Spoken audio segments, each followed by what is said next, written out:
And today, well, I figured I would do kind of like an MFF wrap-up kind of video, you know?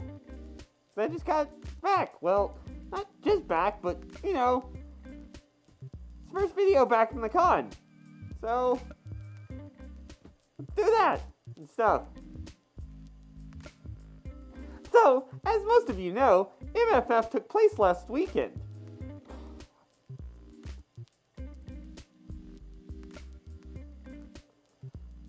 So, as most of you know, MFF took place last weekend in Chicago. And I was there. I mean, I think one or two of you even said hi to me, which was nice and validating. I was very fortunate to be able to go with a lot of my friends, and we had an absolute great time. We got to shoot some videos and tour around Chicago. It was really fun. So, with all of that in mind, let's kind of go over, I don't know, like the good, the bad, and the ugly of everything that happened. So, the good of MFF, right? It was huge, absolutely gigantic. And there was always so much to do, and we didn't get to do all of it because there's just no way you could possibly do all of it and still be standing. If you were able to, someone let me know down in the comments that you were able to do that. Because that's just crazy. I spent most of the time in the dealer's den. I got to talk to my maker, who is going to be doing some alterations onto my main suit, which you might have noticed I'm not wearing. That's sort of why. Most of our time we spent sort of wandering around the con, saying hi to people, and we shot a lot of videos, one of which is up on Artemis Wishfoot's channel right now, where we do a con self-defense sort of video. And I'll put something up here if you haven't already seen it. Odds are, you probably have. Another really good thing about this convention is that I got to fursuit with a lot of my friends. And it was absolutely awesome. There's, you know, fursuiting all by itself is a lot of fun, but when you do it with friends, it's just, it magnifies it, and it makes it so much more special. You know? So, on to the bad of the convention. I mean, honestly, the registration line was just beyond unacceptable. People waiting 5-6 hours just to register. There really has to be a better way. I wish I had some sort of solution, but I don't. It was just so big, and there was no end to it. Luckily for us, we were sponsors, and we kind of got pushed to the front of the line, and got to skip about 90% of it, which made some people, I think murderously mad might have been the right word. Also, it might have been a good thing that we did this con self-defense video. Now that I think about it, what with the people we skipped in line, I could have gone bad.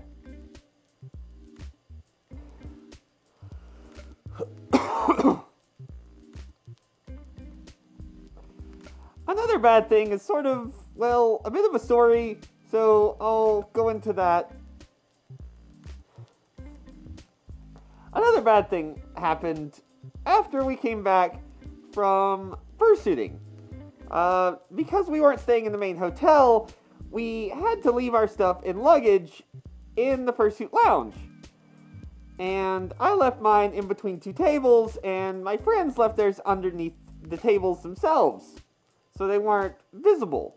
Well, between the time that I left and got back, the staff, I guess, thought that my luggage was abandoned and took it all the way to the Hyatt, I believe it was the Hyatt, and left it in Lost and Found. We had just walked from the Hyatt and were exceptionally tired. We'd been fursuiting for about 4 or 5 hours by this point, and we just wanted to get back, get a shower, and get, well, food. And now we had to wait. Great. So, I know they were just doing their job, and that was probably procedure, and they had to do that. But if a suitcase is in the fursuit lounge, might you think that belongs to a fursuiter?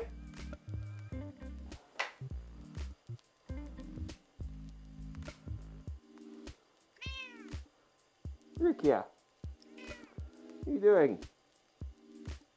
What are you doing? Are you gonna be in this shot? Is that what's happening? Okay. Guess it's fine.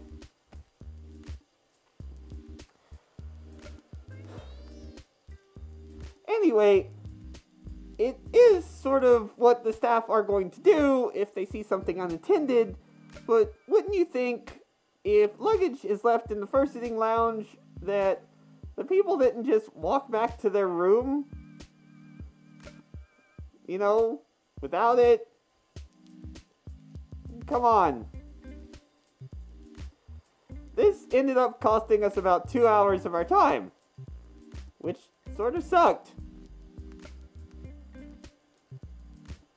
But in the end, it was okay. We got the luggage back with little to no problems. We did sort of have to go get it ourselves, which Artemis went and got the luggage for us, which was really nice of him. He didn't have to do that, but the staff were somewhat unable to help us with that. And I guess that's all down to the bureaucracy of how things are. So that was sort of a bad. But, you know, kind of forgivable given the circumstances and given the rules. I know how this works. But they should have used a little bit of common sense and said, hey, this luggage might belong to a really exhausted fursuiter. Maybe I should leave it here. It might contain his pants. Which it did. They took my pants. I want all of you to know that. They took my pants. Now on to the ugly. This happened right at the end, which really sort of left a bad taste in my mouth for some of the staff. I know they're under a lot of pressure, so I guess it's somewhat forgivable.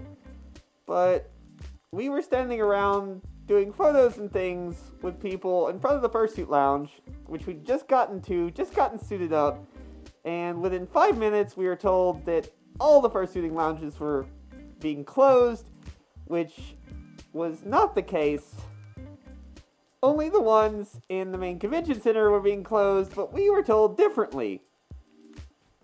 So we ended up, just having to get our stuff out of the fursuiting lounge and pack everything up. While we were finishing up in front of the fursuiting lounge, we left some of our stuff sort of in front of the door. And they opened the door and they were pushing stuff out, and they not so kindly asked us to move our stuff.